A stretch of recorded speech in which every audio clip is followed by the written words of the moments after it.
こんにちは、アリアです。今日は少し特別なお話をします。聖書の創世記や世界の神話とは違う、もう一つの宇宙の物語をご存知でしょうか。それは1882年に出版されたオアステという書物に記された物語です。自動書記によって書かれたとされる、この本は宇宙の成り立ち、人類の起源、そして霊的な世界について驚くほど詳しく描いています。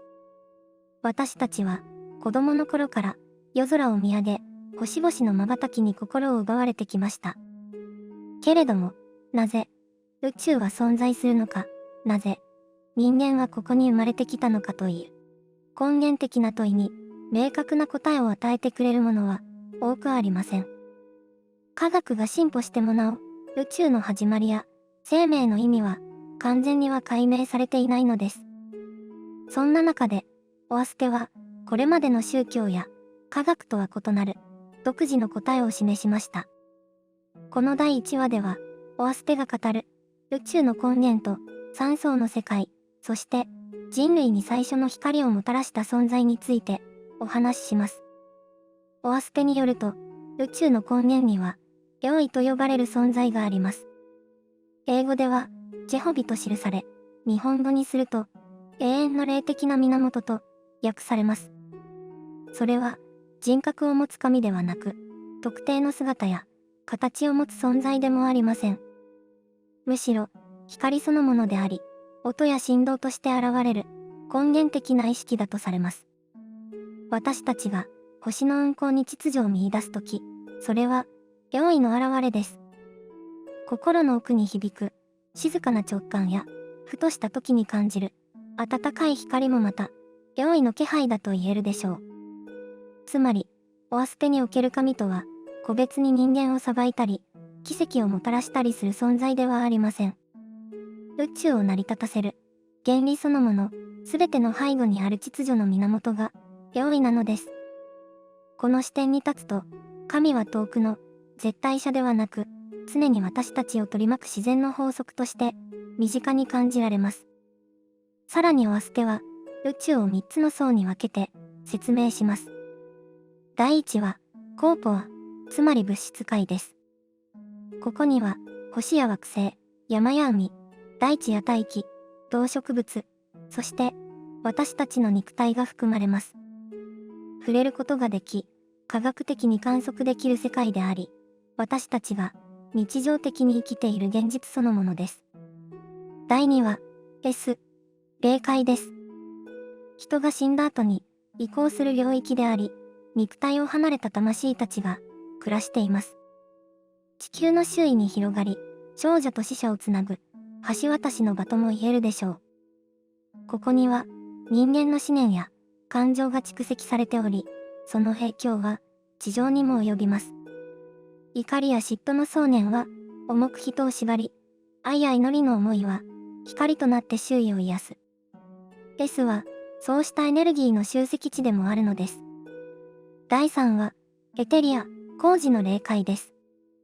これは地球の外側、宇宙全体に広がる光の領域であり、最も進化した魂や大天使たちが住む場所です。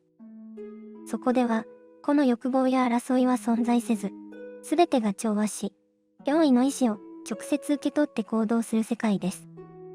そして彼らは時に、地球より人類に新しい知識や導きを与える役割を担ってきました。この三層の世界は、決して切り離されたものではなく、互いに影響を及ぼし合っています。人間は、物質の体を持ちながら、霊的な魂を宿し、死後にはさらに工事の世界へと旅立つ可能性を決めています。つまり、私たちの存在そのものが、この三層をつなぐ橋なのです。ここで大切なのは、エオイが直接的に人間を操るのではないという点です。エオイはあくまで法則であり、秩序そのもの。だからこそ、人間には自由が与えられ、どのように生きるかを自ら選ぶことが許されているのです。ただし、その自由をより良い方向へと導くために、天使や大天使が存在します。彼らは驚異の意志を伝える存在として、時代ごとに人類に働きかけてきました。この視点に立つと、古代の神話や宗教に登場する神々や天使の姿も新しい意味を持って見えてきます。それらは単なる想像ではなく、根源からのメッセージを人間に伝えるために働いた霊的存在の姿を写し取ったものなのかもしれません。さて、この宇宙の枠組みの中で最初の人類はどのように歩み始めたのでしょうか。オアスペによれば、最初の人類はアスと呼ばれる存在で、理性は弱く、動物に近い生活を送っていました。言葉を持たず、火を使うことも知らず、家族や社会の仕組みも持っていなかったといいます。このままでは、人類が進化することはなく、地球に生まれた命は、やがて消えてしまったかもしれません。その時、驚異の命を受けて、派遣された大天使がいました。その名を、セサンテスと言います。彼は、数百万の天使団と共に、地球に降り立ち、未熟な人類に寄り添い、導きの役割を担ったのです。セサンテスの使命は、人類に物質と霊を調和させる基盤を与えることでした。天使たちは、アスたちの暮らしの中に入り込み、生活を一つ一つ改善していきました。最初に授けられたのは、火でした。人類は、炎を恐れ、遠くから眺めることしかできませんでした。しかし、天使が火を灯してみせると、その温かさと光に、人々は驚き、やがて、恐れよりも安らぎを感じるようになりました。火は、暗闇を照らし、寒さを退け、食べ物を調理し、共同体をつなぐ象徴となりました。焚き火を囲んで座る習慣は、この頃から始まったのかもしれません。次に与えられたのは、衣服でした。動物の毛皮や植物の繊維を用いて、体を覆うことは、人類に安心と誇りを与えました。裸で生きていた時にはなかった、自分を守る意識や、互いを尊重する文化が、芽生えたのです。衣服は、単なる防寒具ではなく、人類が自分たちを区別し、社会性を育むための大きな一歩でした。そして、最大の贈り物が言葉でした。オアスペでは、ガンボと呼ばれる原初の言語が授けられたと記されています。それは、単なる音声の組み合わせではなく、宇宙の法則や霊的な意味を宿した言葉でした。丸い記号は、永遠を示し、十字は、交差点、世界のつながりを表しました。言葉を得た人類は、初めて互いの思いを分かち合い、過去の出来事を記憶として残し、次の世代に伝えることができるようになったのです。火、衣服、言葉、この3つが与えられたことで、人類は大きな変化を遂げました。集団で暮らすようになり、家族という概念が芽生え、社会の基盤が形作られていきました。セサンテスと天使団は、人々に規律や秩序を教え、暴力や欲望に支配されるのではなく、互いに助け合いながら生きるよう導いたのです。オアスペの記録によれば、この時代は人類の幼年期と呼ぶべきものでした。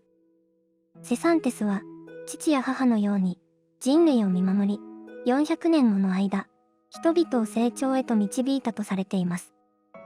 その間に人類は、ただの動物ではなく、霊的な存在としての基盤を持つようになりました。私たちが今、火を使い、衣服をまとい、言葉で思いを伝え合うこと。それは、当たり前のように思えますが、その背景には、こうした霊的な介入があったのかもしれません。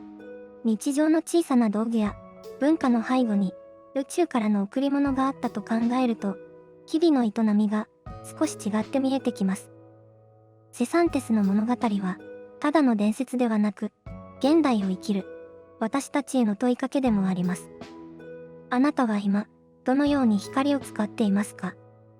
あなたの言葉は、人をつなぎ、支えるものになっていますか？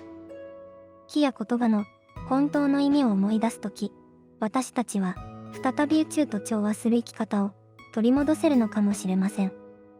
オアステは、人類が進化する過程を、霊的な物語として描きながら、その中に普遍的なメッセージを込めています。それは、人は一人で成長するのではなく、常に見えない導きに支えられているということ。そして、やがては自分の意思で選び、歩む段階に入っていくということです。次回の後編では、人類が自由意志を手にしたことで、文明を発展させる一方、欲望や支配心に翻弄されていく姿。さらに、死後の世界と魂の進化についても詳しく取り上げます。オアステが語る、人間の選択と魂の旅の全体像を後編で一緒に紐解いていきましょう。最後まで見てくれてありがとうございました。また次の動画でお会いしましょう。